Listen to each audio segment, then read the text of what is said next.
Should the bride be acquainted with the groom before the marriage ceremony?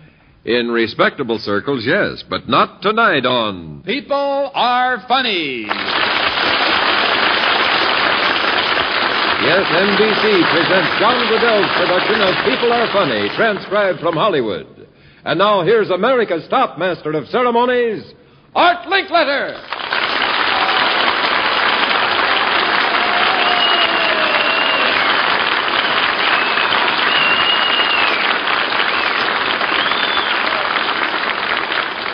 I know you're all expecting to get something from me. But it's a nice warm welcome anyway. And it comes at just the right time for a very distressed girl backstage who probably heard this applause. We just picked her out of the audience to try to demonstrate tonight that all the world loves a lover. In other words, people will do almost anything for two lovers in distress. And tonight we've got a couple of people who are not only in distress, but, to tell you how tough it is, they're bride and groom, and they've never met each other yet. Wait till you see what happens. Where's our bride? Will you bring her out? Oh, she's a pretty little bride, and I can tell she's a bride because she has a bridal veil on. And her name is Miss? Jean Parker. And Jean, talk nice and loud so we can all hear you and tell us, where do you come from? From Kalispell, Montana. Who? Kalispell, Montana. Where's Kalispell? It's Montana. It's just a little town? Yes, it's a small town. How many people? About 9,000. And you're how old? 19. And what are you doing in Los Angeles? Going to school. And you're unmarried? Yes, I am. That's why you volunteered out of the audience? Yes. You don't know what's going to happen to you? I haven't an idea. Well, now, I've got to ask you a couple of very important questions. Would you get married if you found the right man? Sure. What is the right man like, in your opinion? Oh, he's generous. Yes. Handsome. Uh-huh. What age? Oh, about 23. 23, uh-huh. Maybe I got just the fellow for you. Bring out the groom, please. How do you do? What a handsome fella. You ever met this man? No, I haven't. Your name, sir? Warren Schultz. Warren, meet Jean Parker. Hello, Gene. Hi. This is the man we picked to be your groom. Oh. Are you generous? I think so. Is he handsome? Yeah. Yeah. Are you eligible? No, sir. Not quite. You're not single? Not now. You're married? Yes, sir. Children? Only 2. Oh, gee, isn't that awful? You can't really want somebody else's husband, can you? Well. We're in a kind of a dilemma here. Well, she says. Well, now, this is actually what we've done. We've picked these 2 people out of the audience to send them out to be a bride and groom. Now, you're eligible, but you're not, but you can remember what it was like, can't you? How long you been married? 13 years. Yeah. Were you in the war? Yes, I was. What'd you do in the war? Well, I was one of the crushed hat boys. Crushed hat? Mm-hmm. I was a pilot for the Air Force. Ah. Well, how'd you do? Well, I started out real good, didn't wind up so good. What do you mean you didn't wind up so well? Oh, I was a guest of the German people for a short while. Oh, you were in a German prison camp? Yes, sir. Oh, well, then going through a marriage ceremony again will be nothing for you. Huh? I don't know. Well, actually, we don't have in mind you 2 getting married, but we do have in mind having the 2 of you pretend that you're on your way to a wedding ceremony. Now, this isn't just enough. Irv, would you bring in something else for the young lady? Here's a pretty little bridal corsage for you and some rice. And a little Balenciaga perfume behind your ears. We've got you all set. But there is a very important old American tradition when it comes to a wedding. There should be something at the wedding, something old, something... Blue? Something blue, something... New, and something borrowed. Yeah, you got the whole thing off. Meter there. Something old, something new, something borrowed, something blue. Now, this is what we're going to do tonight with the 2 of you. We're going to send you out into the streets of Hollywood to see whether or not people will help 2 folks who are on their way to getting married and do not have everything that a marriage tradition calls for. And to decide what you're going to try to get, would you pick one of these 2 slips of paper? And would you open it up? And would you read what you have gotten there? Something old, something new. All right. Now, that means that you'll get something borrowed and something blue. But, ladies and gentlemen, since this is People Are Funny, we're not interested in things. We're interested in people. And so tonight, we're going to send you two out separately, working alone, because this is the battle of the sexes. And once you've been married, you'll find out what that means. And you must bring back someone old and someone new. Now, how old is someone old, in your opinion? 60? Anybody over 60. And now someone new will make anybody under 6. And you must bring back someone borrowed and someone blue. In other words, you must borrow a woman from a husband or a sweetheart or from somebody to whom she belongs, one way or the other. And somebody blue is somebody that looks melancholy and out an old sourpuss. Now, of course, you can't tell them you're from People Are Funny. You can tell them you need witnesses at the wedding or best men or anything and that you're in a rush. And the first one of you back to the program before we sign off the air with someone that you've picked gets a beautiful 21-inch Stromberg Carlson console model television set. Now, let's see who does the best job. A single girl, inexperienced, innocent. A single girl. Or a married man out on the streets of Hollywood tonight looking for help for two lovers. So on your way, come back. The first one back wins the prize. Say goodbye to them, audience. There they go. You know, he's the one really taking the chance, because if he borrows somebody's wife, brings her back here, he may find the guy doesn't want her back, and he'll be stuck with two.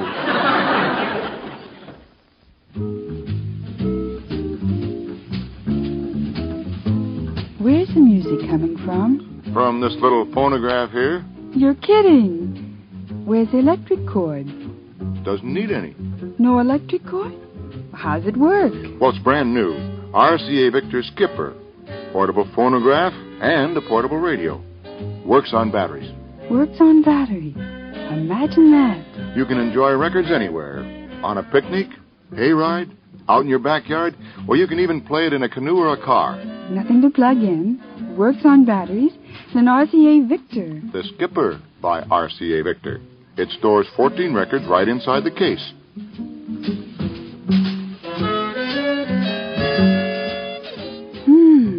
Works on batteries. RCA batteries, the best you can buy. What's it cost? As little as $59.95 at your RCA Victor dealer. Before we went on the air, ladies and gentlemen, I selected this guest of ours right out of the studio audience because he put his hand up when I asked for men who love babies. And you have any particular reason, sir, for loving babies? Well, I've had 3 children of my own. Yeah. And we have 5 grandchildren. And your name is? Frank Case, C-A-S-E. Where are you from, Frank? Syracuse, New York. And you a retired man? That's right. Mr. Case, you like children? Yes, I do. And you'd like to win a prize? Yeah, sure. 2 things. All right. Well, they fit together very interestingly tonight because on this raised playpen, which does not happen to have any bars on it because we don't want any children hanging around bars on this show, we have placed several different kinds of prizes. There's a People Are Funny game worth $1.49. There's a lemon there that's worth about a nickel. There's a stereo realist camera worth $160. There's a $500 strand of genuine Duchess pearls. And there's a diamond ring out there by Lucien Piccard worth $1,000 in cash. Some rather interestingly different prizes, don't you think? Yes. Now, this is where the baby begins to get into the picture. The baby is going to select the prize that you get on People Are Funny tonight, Mr. Case. And you can talk to the baby and encourage it, but you can't touch it or hand it anything. And whatever the baby picks out, you get. All right, ladies and gentlemen, here's our prize picker, young Mr. Gowdy. Look at him. Hi. And would you put him right up here in the playpen and right down on his knees? There you are. And give me the little thing. Now, this young fella is going to start, and he's beginning to look at things. Oh, the first thing he did was pick up a $500 string of pearls. Now, start the clock, boys. Start the clock, because in a minute and a half, whatever this child is holding, you can have, Mr. Case. Uh-huh. Yes. Now, the baby is sitting there, and he's got a hold of the pearls. You coax him, Mr. Case. You hold it up in the grampy, see it? You hold it up to grampy. Can you show it to grampy? He's just sitting there. Come on. We don't like that over there. That's what we like.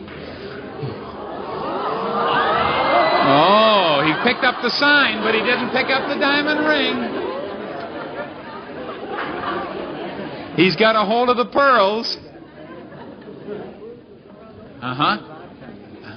He picked up the sign. If he keeps the sign, you get the diamond ring too. Oh! 30 seconds. He's got a hold of the pearls. Come on, honey. Boop, boop. Hello. 20 seconds, and he's got a hold of the pearls. 10 seconds. And Grandpa is really talking to him. Hello. 5 seconds. Time's up.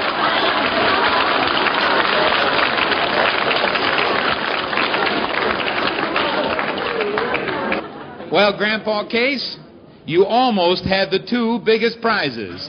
He picked up the $1,000 diamond ring. He put the $1,000 diamond ring down. And isn't he a handsome young fella? He's still got a hold of the pearls. And those beautiful Duchess pearls are yours. As a matter of fact, we'll give you the child, too. Grandpa Case from Syracuse, New York, came out with a $500 prize and a new grandson.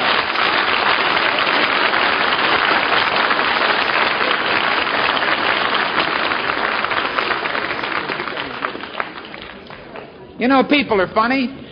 Two people look at the same thing, and they see entirely different things. And we're going to prove it to you tonight. Let's bring in the young man first, who is our special guest.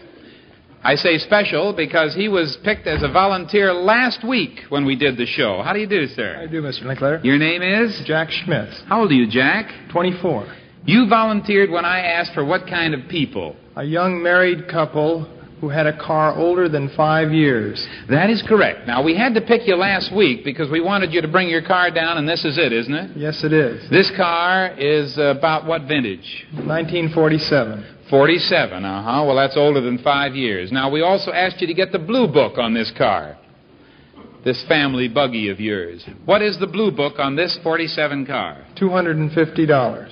$250. Well, now let's find a little bit more about you before we find out about the car. What do you do for a living? Well, I go to school in the mornings, and I'm a salesman in the afternoon. And you are married because your wife was with you. Where's your wife now? She's backstage somewhere. That's right. We have her bound and gagged in a soundproof room where she can't hear any of this first part of the show. Now, by the way, what does she do? She goes to school and is a secretary in the afternoon. Oh, you both work? Yes. And you both go to school? Yes, we do. We have established the car is worth about $250. And the reason we asked you to bring it down here today so we could move it into our set was because I wanted to see whether or not a young couple, obviously you can use a little money, yes, whether you would like to make a profit on this car. Now, the blue book's $250? Yes. I have here in my hot little fist $500, twice the blue book value of the car. But what I want to find out from you is whether or not the car is worth double what the blue book value is, what a dealer would give you. So let me hear you sell me on your family buggy. How long have you had it? A year. All right, what about it? How's the rubber, for instance? Well, this car is in excellent shape. It was my grandfather's before me. It was never taken out of the town of Fullerton. Is this the truth? This is the truth. This sounds like it. All cars are owned by little old ladies in Pasadena who are school teachers and kept it up on... Are you kidding me? No, I'm not. Raise your right hand. This was owned by your grandfather? This was owned by my grandfather. Never was out of the family? Never was out of the family. Your grandfather is a good, sober, serious man? He is. Well, I'll be a son of a gun. The tires are okay, huh? How about the transmission? Well, it's excellent. After all, it's an old car, but it works very well. How about the upholstery? Looks a little stained. Well, a new set of seat covers would fix it up. How about the oil? Oh, it doesn't use any oil. It's excellent.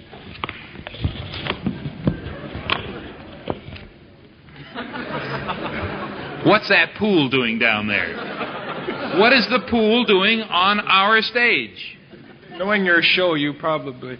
No, we didn't. Does it use oil? Just a little occasionally. Just a little oil. Well, it sounds like a pretty good job. Paint job's pretty good. Body's in pretty good shape. Here's the $500. You have done a good job of selling me your car. Just something occurred to me. Is this your car? Yes, it is. No, yours. Well, it's ours. Aha. This is a community property state. Your wife owns half of this car? Yes. All right. Before you agree to sell this car to me for $500, shouldn't we consult her? I suppose. All right. That's all I want. Is your wife an honest woman? I believe You so. trust her? You have nothing to worry. Stand aside. Bring in the wife. We'll find out what happens around here. It's their car. And he sold it to me for $500. Now, before she gets out here, every time she knocks it, I'm going to knock $100 off the price. Every time I say it's too bad, off goes $100. And you did sell it to me. All right. We'll wait. She's coming from the dungeons. We keep her down where Jack Benny has his money all locked up. We'll see. Hello, how do you do? Would you come over here, please? You are Mrs. Elizabeth Schmitz. And Mrs. Schmitz, we've just been talking to your husband about this car which you were asked to bring down here, huh? Well, now, Mrs. Schmitz, you know this program, People Are Funny. Yes. And you know perfectly good and well that on this program we give away new houses and sometimes we give away new cars. Oh. But we asked you to bring this car down to see whether or not you needed a new car. Now, this car looks to be in pretty good shape. Isn't it? Well... I don't know whether you really need a new car. Well, I tell you, the tires aren't too good, really. Oh, that's too bad. They don't have any tread on them. I mean, there's one of them that has tread on it. One tire has tread, but the other three don't have much tread. No, that's right. How about the oil? Well, it's awful expensive to run. I mean, it takes a lot of oil, and we're always having to pay money to the gas station man for oil. That's too bad. An oil fixing up those oil things sometimes costs $100. You know, to get a thing fixed up. How about the paint? Well, the paint's all right, but it has a couple of dents in the back fenders. Did you see them? No. Oh, that's too bad. Too bad. Dents. Huh? Why is it too bad? It's too bad because it's a shame to see a good car like this with all the defects that you point out. How about the upholstery? Well, it's kind of old. You'd like a new car, wouldn't you? Oh, sure. I just wondered, Upholstery's pretty bad. Well, those are quite a few things. How much do you have left? $200. Mrs. Schmitz, turn around. You see what your husband's holding? I bought this car from him for $500, and every time you said something bad about it, we took $100 away. How could you? How could we? We were taking your word for it. That wasn't fair. I didn't tell you were going to get a new car, did I? Well, not really. Are you an honest woman? Yeah. You always tell the truth. Always tell the truth. I ask you one more question. How are the brakes? Well, it stops if you press on them real hard. I wanted to prove that even after she knew the gag, she would tell the truth. Your grandfather must be in jail for reckless driving. He's probably a centenarian delinquent.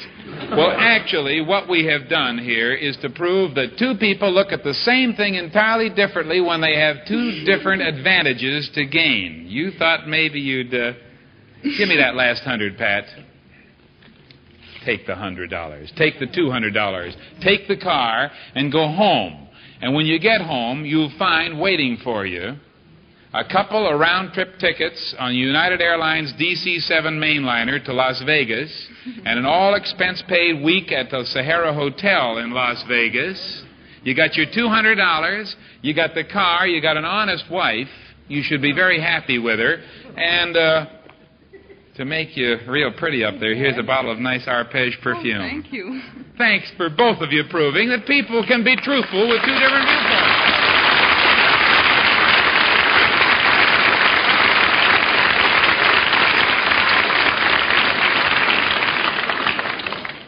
At the beginning of the show, we sent out two contestants out of our audience dressed as bride and groom to have a treasure hunt for people. Someone old, someone new, someone borrowed, and someone blue.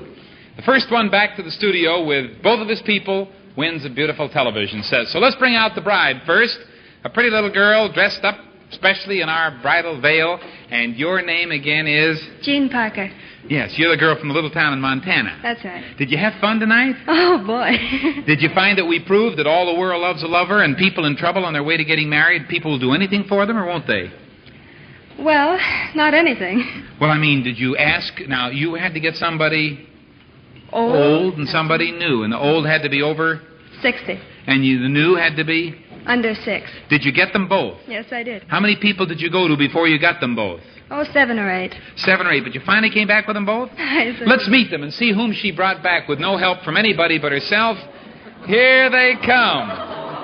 Well, how do you do, sir? You stand right over here, and you stand right there. Well, now, which one of these two did you get first? I got the man first. The man. And, sir, could we find out who you are? Smitty. Yeah, how old are you, Smitty? 71. You got one over 60. And what were you doing tonight when this young, pretty little bride approached you? I was doing a little work. What kind of work? Putting away some papers. Oh, you're a paper boy? That's right. A newspaper boy, uh-huh. What paper do you sell? Sell them all. Oh, uh-huh. You single or married? Married. You're married. Now, what did she say to you when she walked up to you? She said she'd like to have a witness. She's going to get married. A witness, huh? Yes. And you said you'd be willing to come along. I said I'd be glad to go along with it. Well, you have done the job. You've gotten a witness, see? Now you're witnessing it, aren't you? Now this one was second. Yes. All right. What's your name? Lynn. Glenn? Lynn. Lynn who? Lynn Christian Hassan. Lynn Christian Hatton. How old are you? 4. 4? Well, I'm glad to see you. Now, are you married or single? Single. You're single, huh? And Lynn, what were you doing tonight?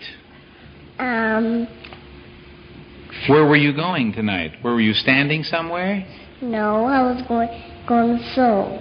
Going to a show? Who were you with? My daddy.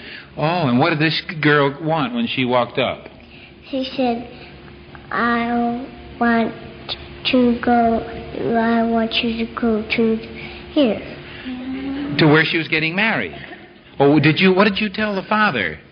Or the girl? Well, the father was a little dubious about it, and he said, well, why do you want her? And I said, well, she's awfully cute. And I said I needed someone for a wedding, to carry the flowers. And Oh, a little flower girl. Well, let's see what you're wearing for a flower girl. What do you have on? Your pajamas? No.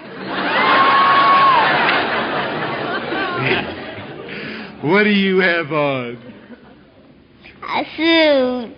A suit. Look at the zipper down the front. Oh, boy. Well, you did it. You got them both. Now, if you folks will just step back here about 2 feet, and if you move over, we'll bring out the groom and see how he did. Out on the streets of Hollywood with no help, working separately. Your name again, sir? Warren Schultz. You were to pretend that you were on your way to a wedding, and you were to get somebody borrowed and somebody blue. That's right, Art. Did you go to many people? Oh, not too many, about 5, 6 people. And if they knew you were going to a wedding, they'd do anything for you. They were very helpful. Let's meet the 2 people that he brought back. Uh-huh. If you people will just stand right here next to me, up in close here. Which one is borrowed? The young lady. Hello, who are you? Terry Edwards. What do you do, Terry? I work at American Electronics. American Electronics. And what do you do over there? I'm a lead lady. A lead lady. Well, you certainly did borrow a beautiful girl. How did you borrow her? Did she belong to somebody? Well, looked like she belonged to somebody. Why? Well, she was sitting with them, and they were eating. In a restaurant? In a restaurant. Your husband? No, my fiancé. Oh, what did you say?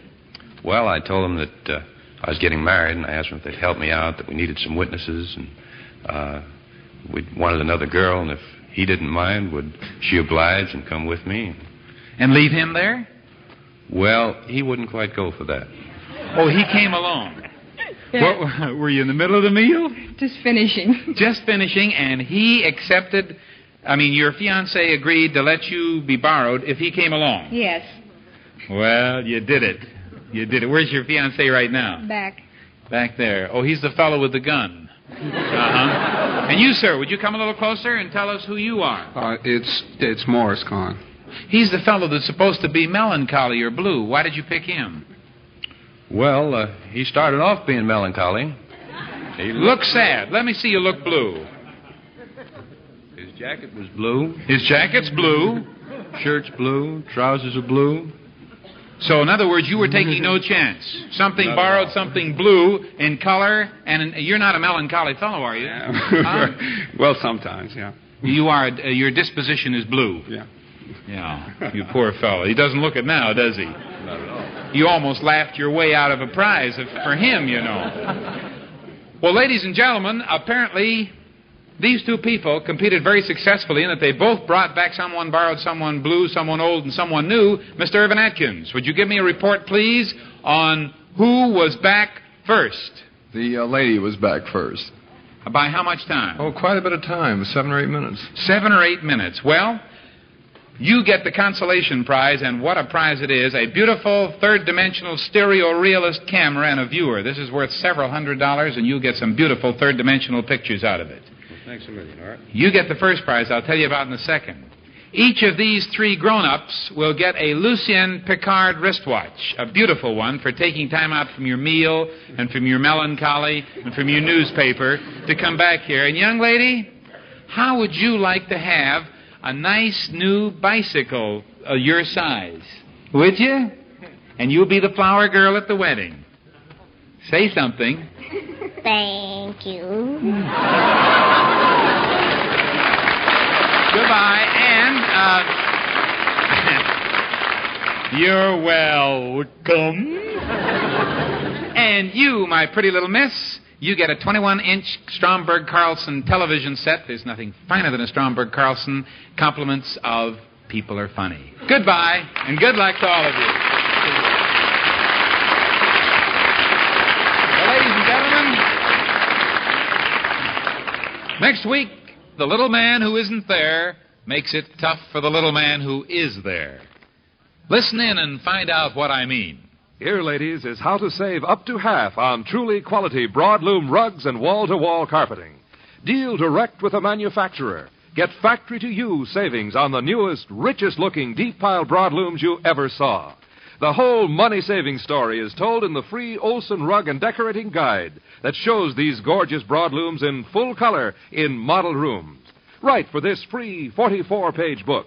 Read how much you save by letting Olson Master Weavers use the good wool and other valuable materials in your worn rugs, carpets, and clothing to weave brand new broadlooms and pass the savings on to you. See the newest, smartest rug colors, patterns, and effects that can be yours at such tremendous factory-to-you savings. For your free copy of the new 1956 Olson Rug and Decorating Guide, address Olson Rug Company, Zone 2, Chicago, Illinois. That's O-L-S-O-N, Olson Rug Company, Zone 2, Chicago, Illinois. Good night, everybody. This program was transcribed from Hollywood.